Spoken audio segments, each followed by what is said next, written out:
Enfant, je m'asseyais pendant des heures avec des cartes étalées sur le sol, déplaçant des petits soldats en plastique qui représentaient deux des armées les plus colossales de l'histoire.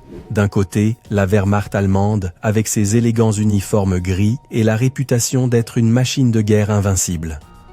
De l'autre, l'armée rouge soviétique, un géant énigmatique et massif, représenté par une marée de figurines de couleur vert-olive. La fascination était immense.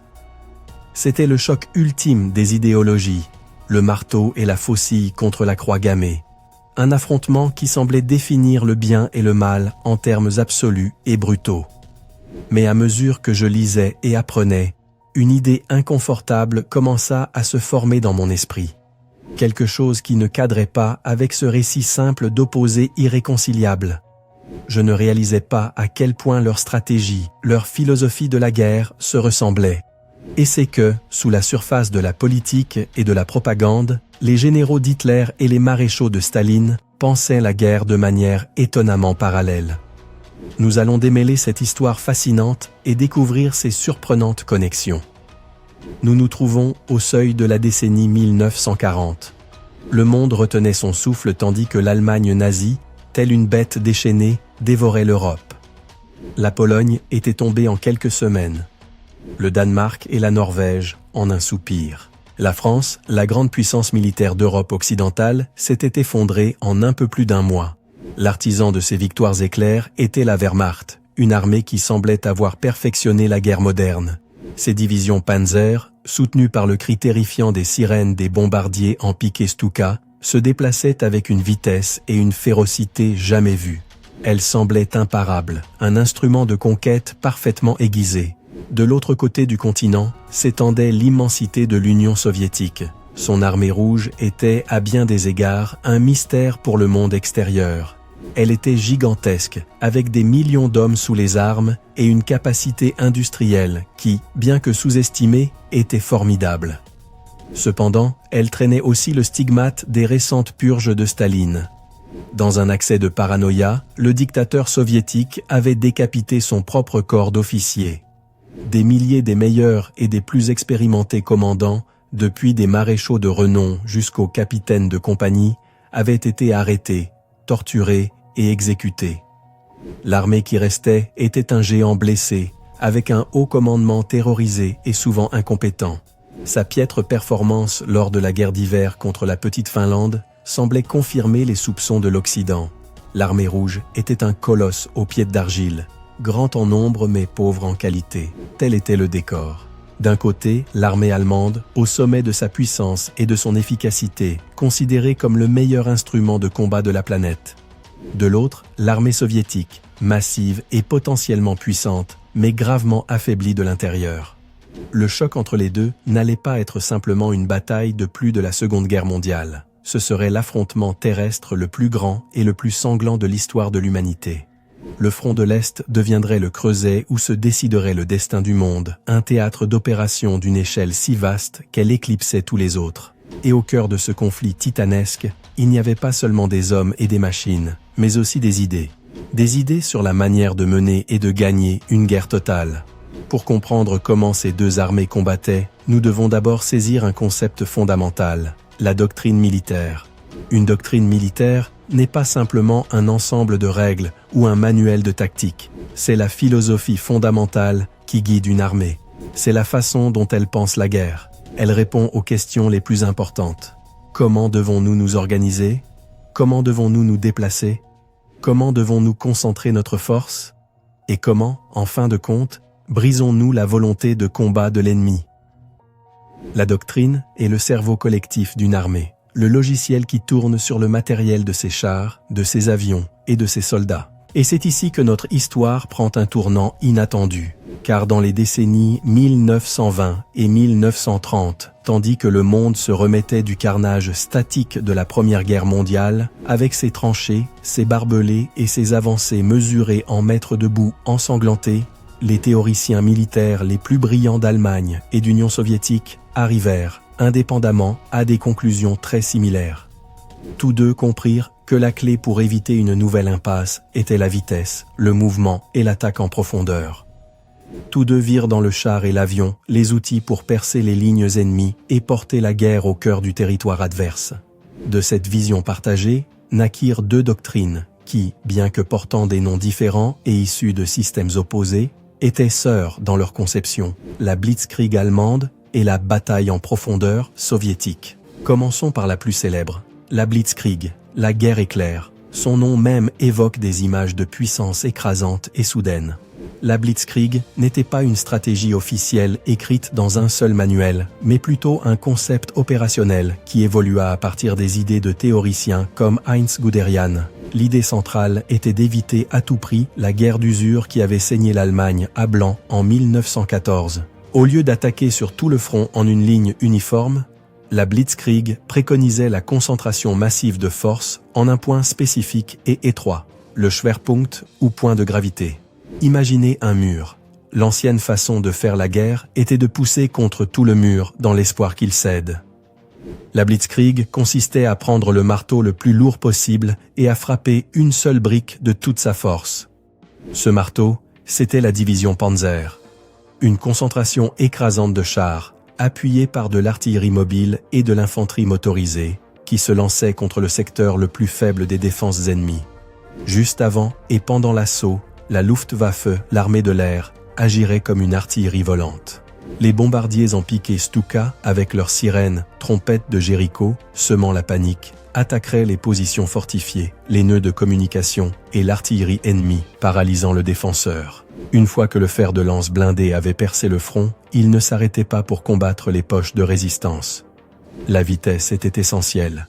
Les panzers s'enfonçaient profondément dans les arrières de l'ennemi, comme un couteau chaud dans du beurre. Leur objectif était les centres de commandement, les lignes de ravitaillement, les ponts et les aérodromes. Ils créaient le chaos et la paralysie. Pendant ce temps, des divisions d'infanterie motorisées suivaient de près les chars, élargissant la brèche et commençant la seconde phase, l'enveloppement. Les colonnes blindées pivotaient derrière les lignes ennemies, formant deux gigantesques pinces qui se refermaient à des dizaines, voire des centaines de kilomètres derrière le front principal, piégeant des armées entières dans une poche ou kessel. Pour les troupes prises au piège, la situation était désespérée. Leurs communications étaient recoupées, leur ravitaillement épuisé et leurs chefs paralysés. L'objectif de la Blitzkrieg n'était pas seulement de vaincre l'ennemi sur le champ de bataille, c'était de provoquer un effondrement psychologique et systémique total, d'anéantir sa capacité et sa volonté de continuer à se battre. Maintenant, voyageons en Union soviétique. Ici, dans la décennie 1920 et au début de celle de 1930, un groupe d'officiers incroyablement innovants, dirigé par le maréchal Mikhaïl Tukhachevski, développait sa propre réponse à l'impasse de la guerre des tranchées. Leur création fut la Glubokaya Operatia, l'opération en profondeur, ou comme on l'appelle communément, la bataille en profondeur. Et si la description de la Blitzkrieg vous a semblé familière, préparez-vous. La théorie de la bataille en profondeur soutenait que les guerres futures ne se décideraient pas en une seule bataille sur la ligne de front, mais à travers une série d'opérations simultanées et successives qui frapperaient l'ensemble du système défensif de l'ennemi dans toute sa profondeur stratégique. Tout comme les Allemands, les Soviétiques virent le potentiel des chars, des avions et des troupes aéroportées pour briser les défenses statiques. La doctrine soviétique était encore plus structurée et théorique que l'allemande. Elle prévoyait une attaque menée par de multiples échelons. Le premier échelon, composé d'infanterie et d'artillerie, romprait les défenses tactiques initiales de l'ennemi. Mais juste derrière eux, attendant le moment précis, se trouverait l'échelon d'exploitation.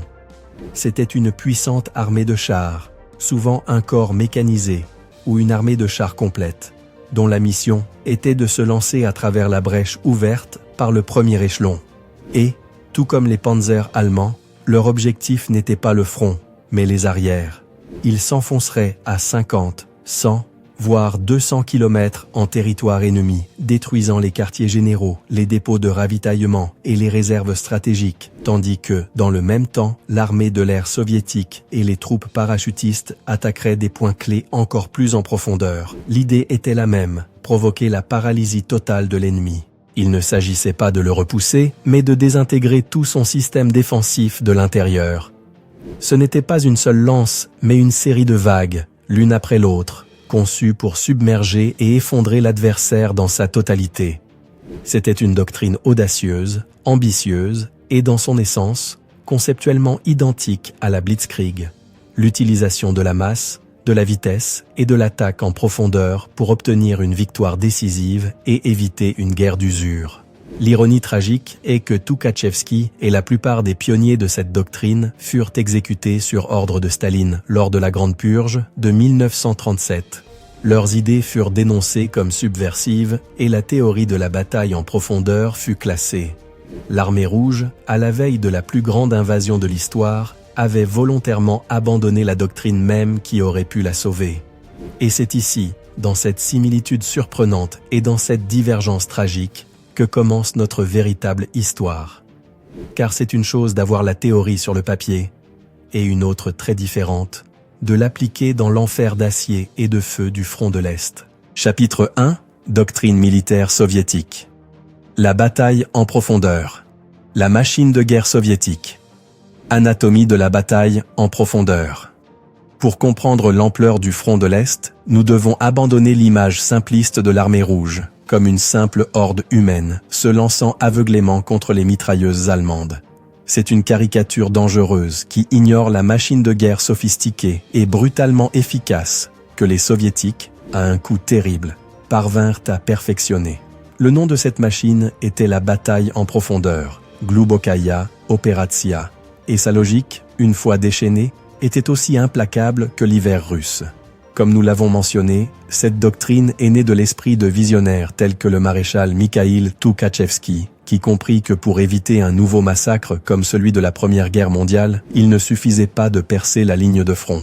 Il fallait anéantir tout le système défensif de l'ennemi d'un seul coup, en attaquant non seulement sa peau, mais aussi ses organes vitaux, son commandement, sa logistique et ses réserves, le tout simultanément. La bataille en profondeur n'était pas une simple estocade, c'était une attaque du système nerveux central de l'armée ennemie, les piliers de la doctrine. Alors, comment cela fonctionnait-il en pratique? Elle reposait sur plusieurs principes clés qui œuvraient dans une terrifiante symphonie de destruction.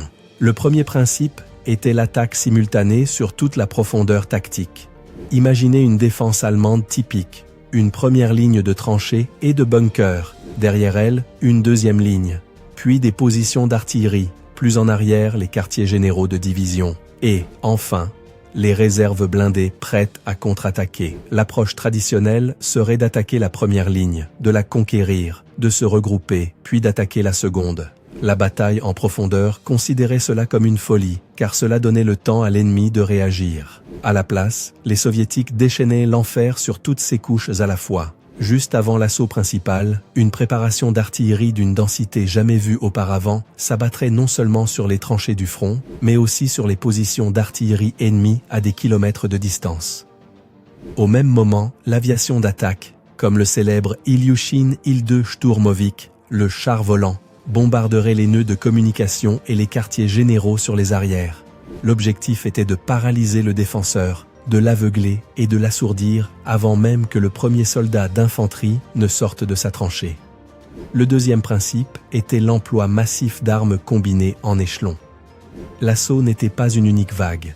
C'était une série de vagues soigneusement chorégraphiées, chacune ayant un but spécifique. Le premier échelon était composé principalement d'armées de fusiliers.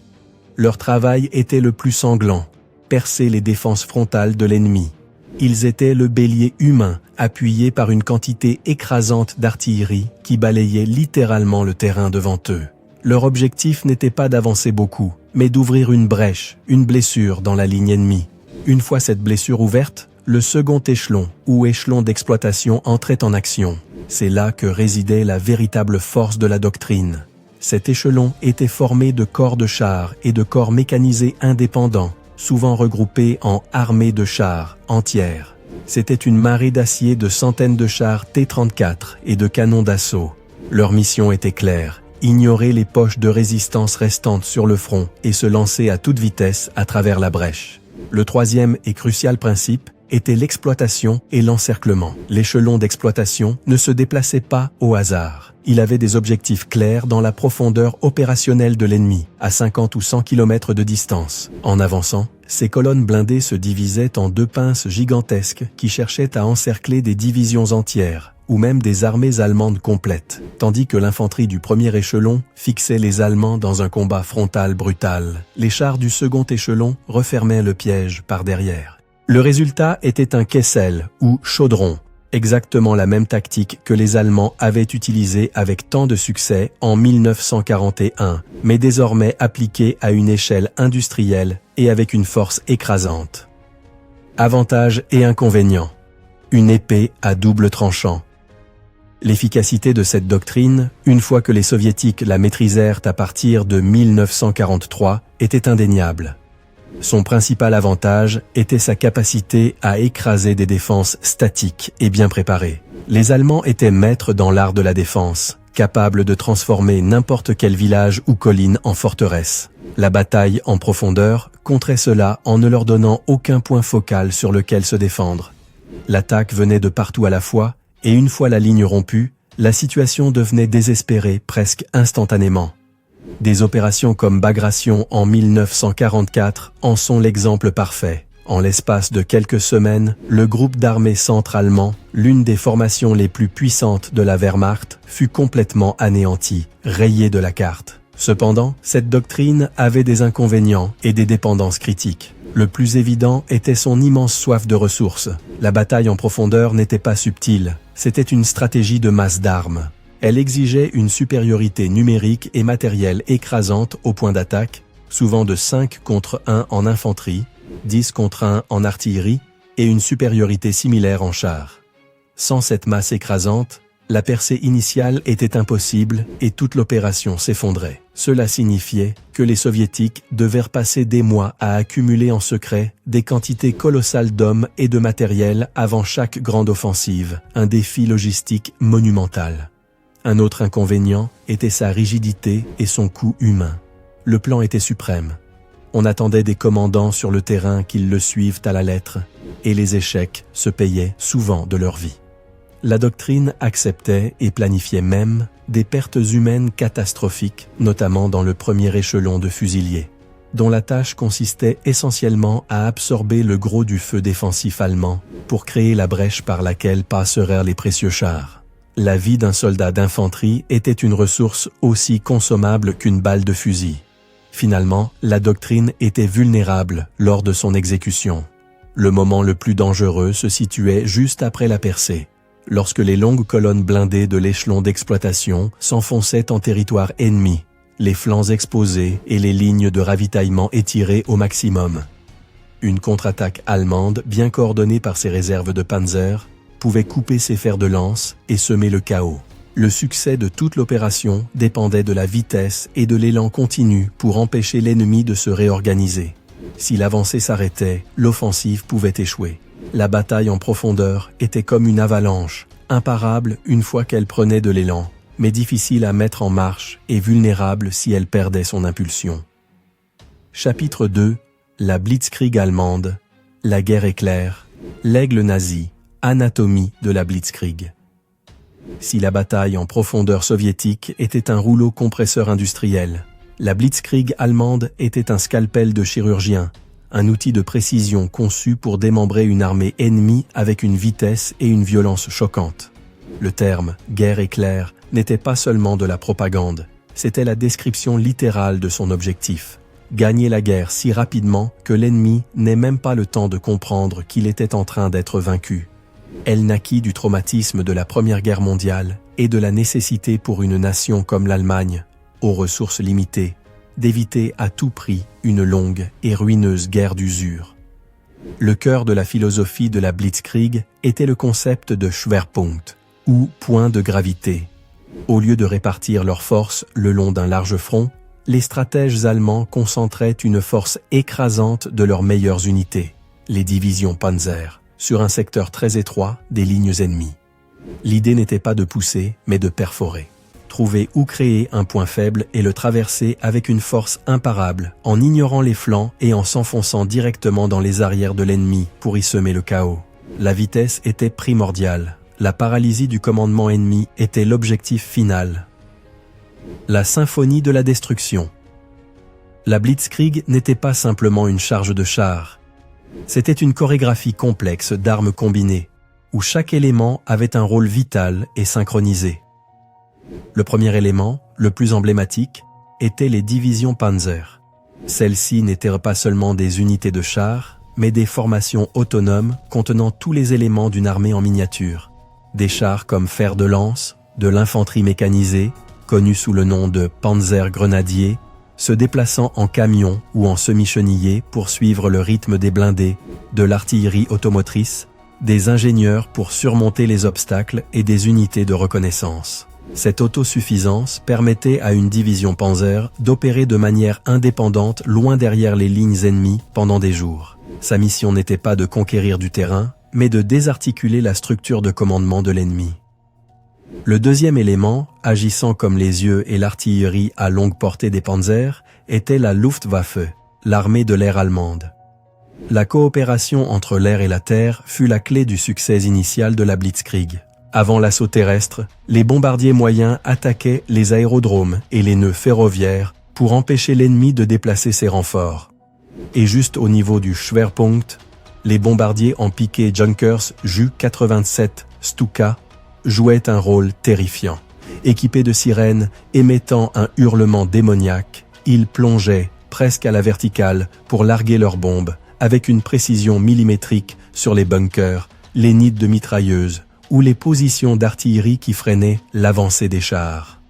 Ils étaient, pour l'essentiel, une artillerie de précision sur demande, qui non seulement détruisait physiquement l'ennemi, mais le brisait aussi psychologiquement. Une fois que les chars et l'infanterie mécanisée avaient percé le front, le troisième élément entrait en jeu, la vitesse et l'exploitation. Les unités Panzer ne s'arrêtaient pas. Elles foncèrent de l'avant, contournant les villes, ignorant les foyers de résistance et se dirigeant directement vers les ponts, les carrefours routiers et les quartiers généraux ennemis. L'objectif était de couper les lignes de communication et de ravitaillement, créant la confusion et la panique. Tandis que les rapides divisions Panzer formaient les pinces de l'encerclement, les divisions d'infanterie, se déplaçant à pied, arrivaient derrière pour sécuriser le terrain, réduire les poches de résistance et consolider le Kessel ou chaudron. Le temps que les troupes ennemies piégées sur le front réalisent ce qui se passait, les chars allemands étaient déjà à 100 km dans leur dos et leur sort était scellé. Le scalpel en action, Pologne et France. L'efficacité de cette doctrine dans les premières phases de la guerre fut absolument dévastatrice. Ce fut un choc pour un monde qui pensait encore en termes de front statique et d'avancée lente. L'invasion de la Pologne en septembre 1939 fut la première répétition générale. Bien que l'armée polonaise ait combattu avec bravoure, elle fut simplement débordée.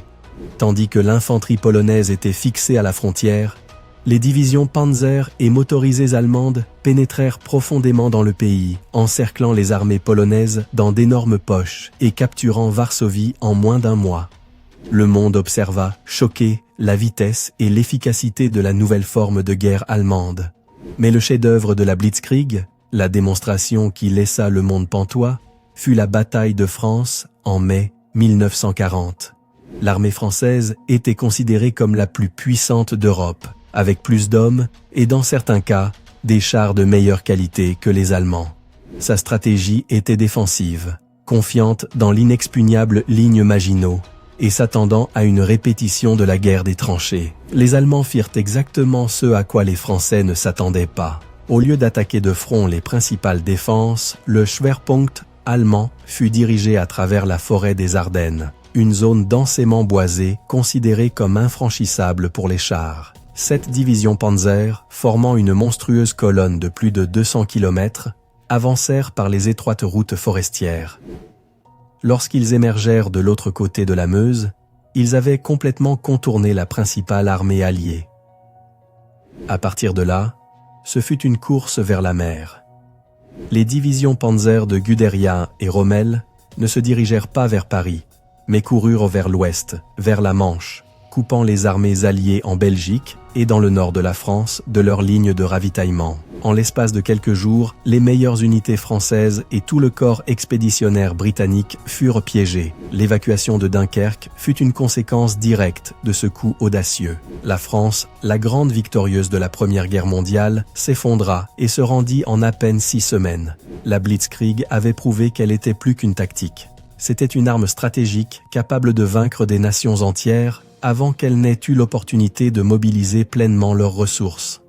Son succès reposait sur l'audace, la vitesse, la surprise et une coordination impeccable. Mais, comme les Allemands allèrent bientôt le découvrir dans les vastes et impitoyables steppes de l'Union soviétique, un scalpel, aussi affûté soit-il, a ses limites face à un corps de taille continentale.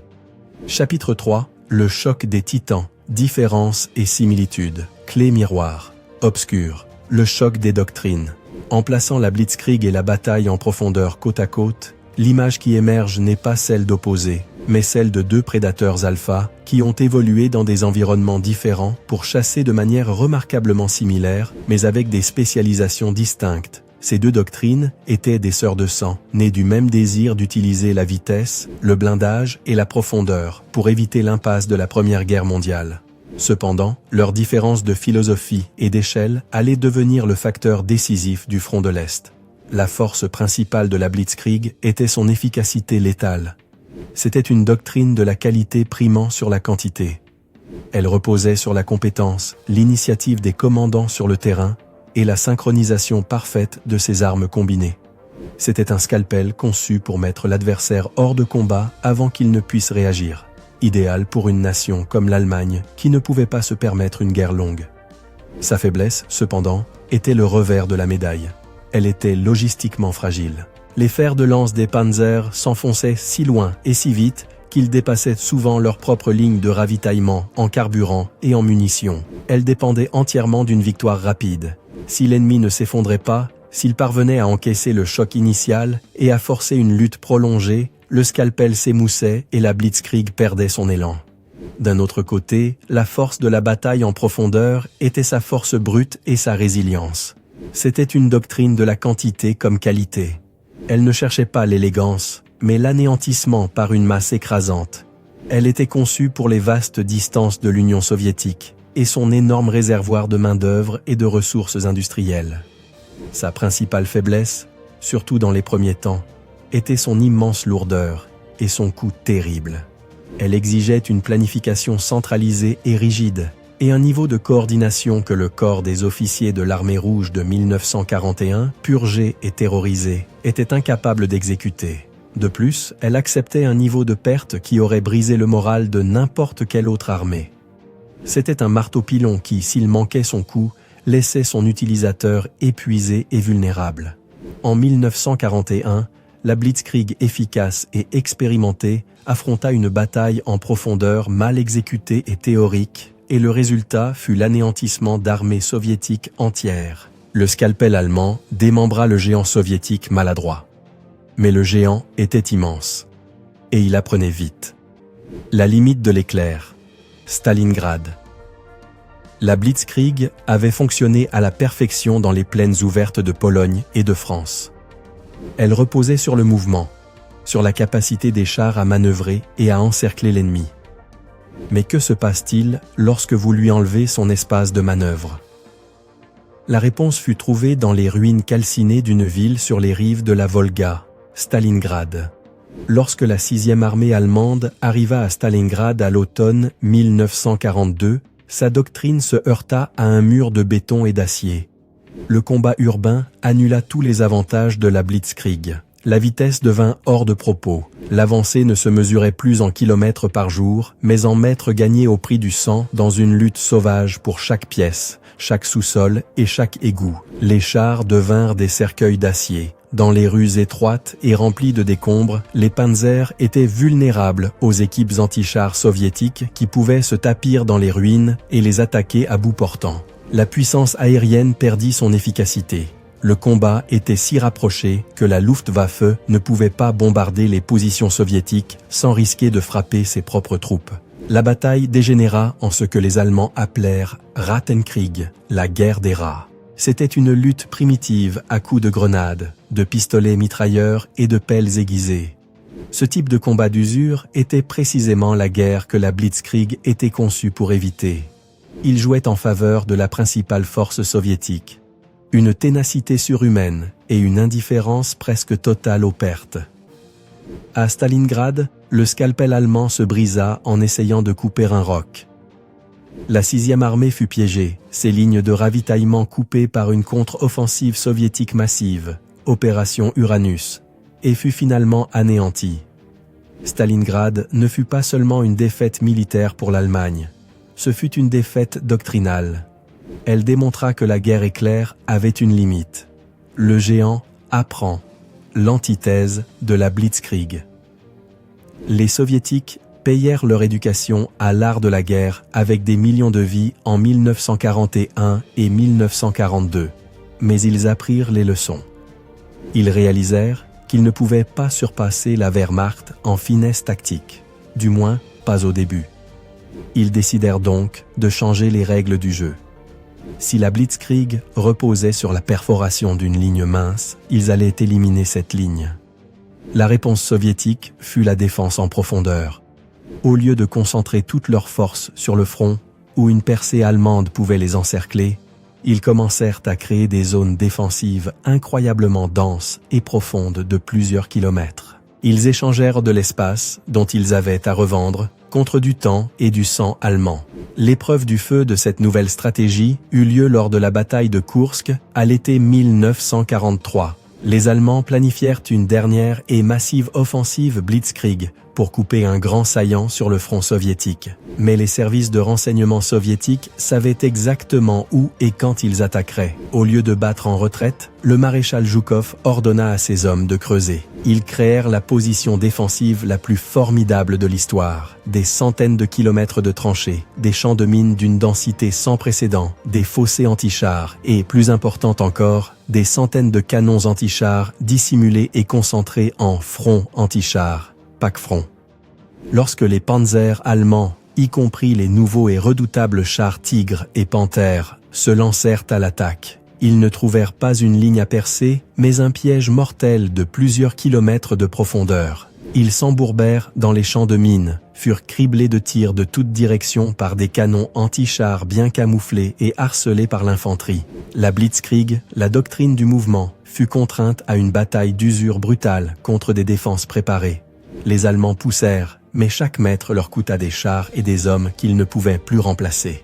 Quand l'offensive allemande finit par s'épuiser, ses précieuses divisions Panzer anéanties, les Soviétiques dégainèrent leurs propres cartes. De massives réserves stratégiques qu'ils avaient gardées cachées, ils lancèrent une contre-offensive en suivant les principes perfectionnés de la bataille en profondeur, et à partir de ce moment et jusqu'à la fin de la guerre, l'armée rouge n'allait plus jamais céder l'initiative stratégique. Ils savaient encaisser le coup du scalpel, l'avaient émoussé contre leur enclume défensive, et étaient maintenant prêts à l'écraser avec leur propre marteau. Chapitre 4. Héritage et leçons. Apprise. L'héritage de la guerre totale. L'écho des canons du front de l'Est ne s'est pas estompé en 1945. Il résonne jusqu'à nos jours dans les académies militaires et sur les champs de bataille du monde entier.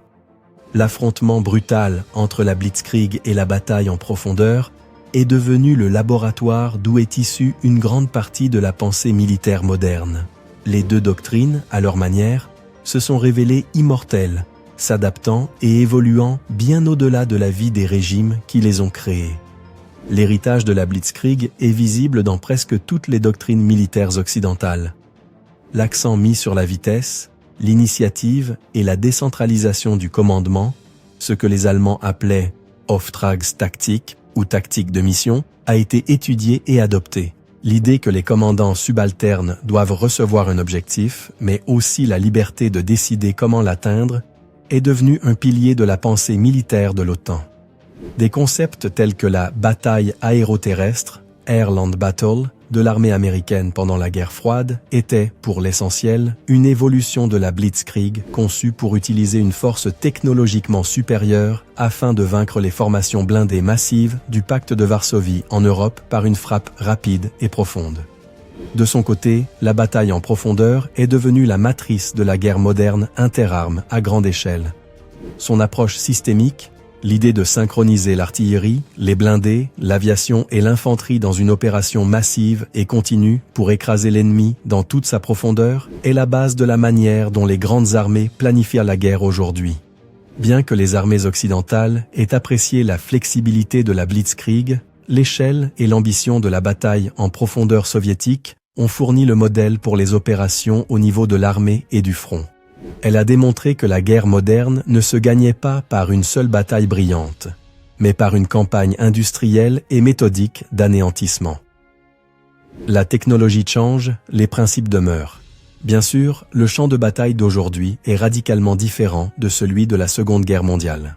La technologie a transformé la manière dont la guerre est menée d'une façon que Guderian ou Tukhachevsky auraient à peine pu imaginer. Le char, roi incontesté du champ de bataille de la Seconde Guerre mondiale, a vu sa domination contestée. Le développement de missiles anti-chars guidés, ATGM, qui peuvent être transportés par un seul soldat, signifie que l'infanterie dispose d'une puissance de feu capable de détruire les chars les plus avancés à des kilomètres de distance. Cela change fondamentalement l'équation de l'offensive blindée, qui est au cœur tant de la Blitzkrieg que de la bataille en profondeur. Mais le changement le plus profond est le passage à la guerre de l'information. Aujourd'hui, l'objectif n'est pas seulement de détruire les divisions ennemies, mais de paralyser leur réseau de commandement et de contrôle.